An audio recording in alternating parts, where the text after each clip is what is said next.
This episode is brought to you by Patriot Gold Group. Protect your retirement assets and protect your future. Speak with the experts at Patriot Gold. They've been the top-rated gold IRA dealer for 7 years in a row. Go to patriotgoldgroup.com or call 1-888-621-3856 for a free investor guide.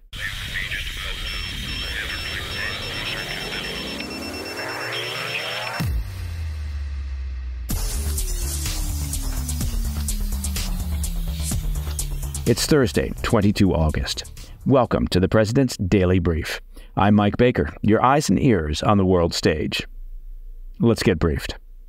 We'll start today's show in the Middle East, where the deal to end the fighting in Gaza is on the brink of collapse without any clear alternative in sight, according to U.S. and Israeli officials. Meanwhile, senior U.S. officials accuse the Israeli Prime Minister of making, quote, maximalist statements that are, quote, not constructive to securing a ceasefire. Well, you know what? Maybe those U.S. officials should also point out that Hamas not bothering to participate in the negotiations is also not constructive. Apparently, it's easier to criticize your key Middle East ally than an Iranian-backed terrorist group. Wait, does that make me sound churlish? Later in the brief, Ukraine launched what Russian officials are calling one of the biggest drone strikes on Moscow since the war began, launching at least 11 unmanned aerial vehicles at the capital city. Plus, a North Korean soldier defected to South Korea earlier this week by walking across the heavily fortified border. This is the latest in a series of similar incidents, possibly signaling broader unrest within the hermit kingdom, you think? I mean, considering the rampant poverty and general malnutrition of the entire population, I can't imagine what the unrest could be about. And in today's back of the brief, the latest in DEI insanity. A recent hire at the Nuclear Security Wing of the Department of Energy has previously called for eradicating white supremacy in the nuclear field, as well as, quote, queering nuclear weapons. I mean, I had no idea that nuclear weapons were concerned about their pronouns. Seriously, it's about time to stop pretending that some of this stuff is normal. Anyone who comes up with the phrase queering nuclear weapons needs to have their security clearances revoked and shown the door. Apparently, my churlish meter today is pegged. But first, today's PDB spotlight. Diplomatic tensions between the Biden administration and Israel are once again flaring as negotiators desperately attempt to secure a ceasefire and hostage deal in Gaza, with officials warning that the talks are on the verge of collapse. 2 U.S. and 2 Israeli officials, speaking exclusively to Politico, stressed that this is likely the last chance they have to secure a ceasefire in the region for the foreseeable future, saying that if the deal falls through, there's no clear, immediate alternative agreement that could be offered up. Once again, it doesn't help that Hamas isn't bothering to participate. Well, or that they started the war. Yeah, that didn't help either. While U.S. Secretary of State Antony Blinken and other members of the administration have been projecting optimism about a deal in public, that is their tendency, behind the scenes it appears progress has completely stalled. Israel and Hamas are still at odds on critical details, and the current, quote, bridging proposal introduced late last week by the U.S., Egypt, and Qatar reportedly doesn't provide much in the way of clarity on the remaining points of contention, according to a report from Politico. Having said that, Israeli Prime Minister Netanyahu tentatively agreed to implement the proposal on Monday, while Hamas has said they will not accept the deal in its current form. Now, the main point of disagreement appears to be over who will control the Gazan-Egyptian border, particularly the strategic Philadelphia axis. Israel has vowed to maintain control of the border region, along with the Netzarim corridor, separating northern and southern Gaza, stipulations that Hamas fundamentally rejects, primarily because for 17 years, Hamas has used that area to smuggle weapons and other contraband into Gaza for Hamas's benefit. This issue has also sparked a bit of a diplomatic tiff between Israel and the U.S., and frankly, when was the last time you heard the word tiff? Netanyahu and Blinken met for 3 hours on Monday to discuss the proposal, after which Netanyahu declared that he had convinced Blinken that the deal must allow Israeli troops to stay in these strategic locations. A senior Biden administration official speaking anonymously to the BBC scolded Netanyahu over the remarks on Tuesday, saying such aggressive public statements about specific details within the proposal undermine the work of negotiators and could push Hamas to walk away from the talks entirely. They're not at the talks. What are you talking about? I'm not sure how many times this has to be said. Hamas is a terrorist organization doing the bidding of the Iranian regime, and I'm not sure that we should worry entirely about their sensitivities. The official said, quote, "We're certainly not going to negotiate in public, but what I can say is that the only thing Secretary Blinken and the United States are convinced of is the need for getting a ceasefire proposal across the finish line. We fully expect that if Hamas were to also accept this bridging proposal, discussions will continue on some of the more technical details," end quote. Yeah, and unicorns will fly out of my backside. The official pointedly added, quote, "Maximalist statements like this are not constructive to getting a ceasefire deal across the finish line, and they certainly risk the ability of implementing working level, and technical talks to be able to move forward when both parties agree to a bridging proposal," end quote. What language is that? Who talks like that? No wonder we can't get a ceasefire, because nobody understands what they're saying.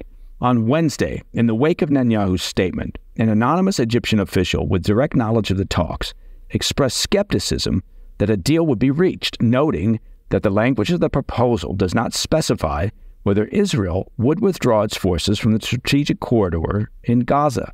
We should note, Egyptian mediators have reportedly been intensely opposed to allowing Israeli troops to stay in the region.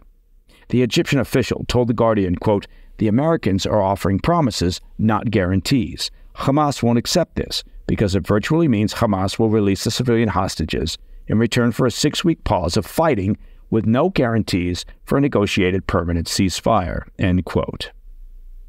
That's even, frankly, if Hamas leaders and 7 October mastermind Yahya Sinwar actually want a ceasefire. The terror leader has a history of scuttling past negotiations by tacking on unworkable last-minute demands, and has indicated to negotiators in the past that he's happy to sacrifice the civilian population in Gaza for his cause, as he hides in the group's underground tunnel network. The militant group has also announced the resumption of suicide bombings inside Israel, warning that such attacks will, quote, "return to the forefront if Israel continues its campaign inside Gaza." An unnamed U.S. official familiar with the talks told Politico, quote, "We don't know if Sinwar wants this deal, but if we don't get the deal, there's a chance that Iran attacks and this escalates into a full-blown confrontation."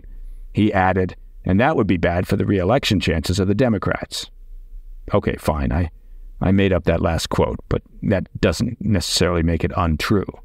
All right, coming up after the break, Ukraine launches one of its biggest drone attacks against Moscow since the start of the war, and defections appear to be on the rise in North Korea. We'll have those stories when we come back. Welcome back to the PDB. I want to turn now to the war in Eastern Europe, as Ukraine launches one of their largest direct attacks on Moscow since the conflict began. The attack occurred early Wednesday morning, with Russia's defense ministry claiming to have shot down at least 11 incoming Ukrainian drones targeting the Russian capital. Some of the drones were reportedly shot down over the city of Podolsk, just 24 miles south of the Kremlin, while others made it closer to Moscow. All were reportedly intercepted by Russia's air defenses, according to a report from Reuters. Even after more than 2 years of fighting, drone attacks on Moscow have been a rare occurrence, with the last incident occurring in May, though that attack only involved one drone. As Kyiv's forces gain ground inside Russia's Kursk region, their military has expanded their reach and appear to be getting bolder in their offensive strikes. Including the 11 drones intercepted over Moscow, the Russian Defense Ministry said they had logged a total of 45 drones over Russian territory on Wednesday, shooting down 23 over the border region of Bryansk, 6 over the Belgorod region, and 3 over the Kaluga region, with the remaining 2 over the Kursk region. The Moscow mayor said, quote, "This is one of the largest attempts to attack Moscow using drones ever," end quote. I don't know. Maybe, and here I'm going out on a limb, maybe next time, don't invade another country. Russian officials and citizens on the ground inside Moscow seemed largely unbothered by the aerial incursion, saying the incident showed the supposed superiority of Russia's air defenses. The streets reportedly remained crowded on Wednesday as Russian President Vladimir Putin met with Chinese Premier Li Qiang at the Kremlin. Still, the incident suggests Ukraine is eager to free themselves of Western restrictions regarding attacks inside Russia as they continue to find success with their incursion into the Kursk region. As we discussed on yesterday's show, Ukrainian President Zelensky is using the moment to reiterate his calls to Western allies to supply long-range weapons and to lift restrictions on current munitions. For the first 2 years of the war, the U.S. barred Ukraine from using Western-supplied weapons to strike inside Russia, fearing, of course, that such activity could escalate the conflict. While the U.S. and NATO allies loosened the restrictions earlier this year, they're still limiting the use of these weapons to targets along the border region. Russia continues to struggle to respond to the Ukrainian incursion launched on the 6th of August, though Kyiv's progress within the region has slowed. Russian forces are also advancing inside Ukraine's Donetsk region, and U.S. officials expressed concern on Wednesday that if Kyiv's operations continue for much longer, they do risk overextending their supply lines and making themselves vulnerable to further offensive operations by Russia in eastern Ukraine. All right, moving on to a daring escape. A North Korean soldier defected to South Korea by crossing the heavily fortified military demarcation line that divides the Korean peninsula. Now, this marks the second defection in August, pointing to potential discontent within Kim Jong-un's regime and economic troubles inside the Hermit Kingdom. On Tuesday morning, the South Korean Defense Ministry reported that the North Korean soldier, believed to be a staff sergeant, successfully crossed into Goseong County on the country's east coast. South Korean guards observed the soldier's movements across the border, and upon entering South Korean territory, the military swiftly took him into custody. South Korean authorities are treating the soldier's defection with great caution, according to a report by South Korean news agency Yonhap. The authorities are questioning the defected soldier to determine his motives and gather any intelligence that he may possess. The South Korean Defense Ministry confirms that the investigation is ongoing. Now, this defection is the second reported case this month, following the earlier escape of a North Korean resident who defected via the maritime border in the Han River on the west coast. The incident emphasizes the growing desperation among North Koreans, even those within the military, to escape the harsh policies of the Kim regime. Despite North Korea's efforts to tighten border security with new barriers and landmines, researchers at the Korea Institute for National Unification doubt that these measures will prevent future defections due to the military's outdated equipment and lack of resources. An Chan-il, a defector turned researcher who runs the World Institute for North Korea Studies, suggests that the surge in defections is due to cracks within the Kim regime. An believes that the stranglehold Kim possesses is weakening as more North Koreans, including military and ruling elites, become, quote, disillusioned due to the regime's failure to provide for its people. Additionally, South Korea's intensified anti-Pyongyang efforts, including loudspeaker broadcasts across the DMZ, leaflet distributions that expose North Koreans to news and popular South Korean music, aim to undermine the Kim regime, encouraging defections.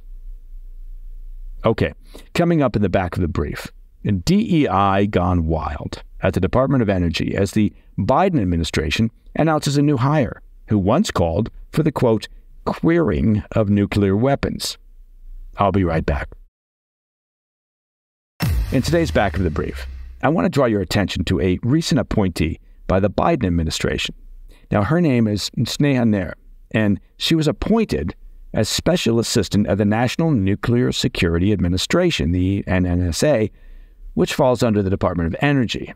It appears, at least from available information, that Ms. Nair wants to inject queer theory into nuclear disarmament policies. Look, I'm not making this up. She has talked about the importance of queering nuclear weapons. Now, advocating for nuclear disarmament isn't new. It's been a left-wing dream for ages. But Nair's take on it is, it's where things go off the rails. Nair's not solely talking about getting rid of nukes. She's saying that queer theory, I wasn't aware of it, a framework traditionally used to challenge norms about gender and sexuality, can also be used to inform the struggle for national security and what she calls nuclear justice. I swear I'm not making this up. Nair argues that by emphasizing the hidden stories of displacement, illness, and trauma caused by nuclear weapons, queer theory can help us see these weapons not as tools of security, but as symbols of harm, leading to eventual U.S. disarmament. Okay, all right. I suspect that most people, at least the folks that have any experience in life, most people already see nukes as symbols of harm. That, of course, is the point. The threat of maximum harm to create deterrence. Now, if that wasn't enough, Nair argues that a more diverse workforce can better sniff out threats, especially from, quote, radical white supremacist groups, which she suggests are overlooked by predominantly white security staff. Nair suggests that diversity, equity, and inclusion, there you go with that DEI, more broadly is, quote, essential for creating effective nuclear policy. Again, I'm not making this up. Good God. She's actually been given a job by the Biden-Harris administration. Now it's basically the Harris administration. And people, frankly, they ask me why I drink. Nair's agenda is not just equal parts naive and moronic. It's dangerous and disconnected from the harsh realities of global politics. The reality is that the U.S. does not exist in a vacuum, and then the nation's adversaries, such as, China, Russia, and North Korea, are unlikely to be swayed by ideological arguments about nuclear disarmament. And by unlikely, I mean they won't be. Nair's policies, in the highly unlikely event that they would ever be implemented, would weaken America's nuclear deterrent and embolden adversaries. Now, being an optimistic, glass-half-full kind of guy, look, every young person, and it appears that this individual is in their mid-20s, should have the luxury, at least for a while, of being cocooned in the naivete of youth and inexperience. That's the rite and the passage of being young. You can honestly believe that your academic experiences prepare you for dealing with real life. But they don't. Our adversaries don't give a rat's ass about your feelings on the challenges facing diversity, equity, and inclusion in the nuclear security field. And it should have no part to play when it comes to U.S. national security. Call me a curmudgeon, but I've seen too much of this world and its bad actors to waste time pretending that ridiculous ideas are somehow relevant. And that, my friends, is the President's Daily Brief for Thursday, 22 August. If you have any questions or comments, please reach out to me at pdb@thefirsttv.com. Now, to listen to the show ad-free, become a premium member of the President's Daily Brief by visiting pdbpremium.com. And of course, as the weekend approacheth, well, that means the PDB team is busy preparing another new episode of America's favorite weekend news program, the PDB Situation Report. It's available starting every Friday evening on the First TV, and it's on our YouTube channel at President's Daily Brief, and of course, wherever you satisfy your podcast cravings. I'm Mike Baker, and I'll be back later today with the PDB Afternoon Bulletin. Until then, stay informed, stay safe, stay cool.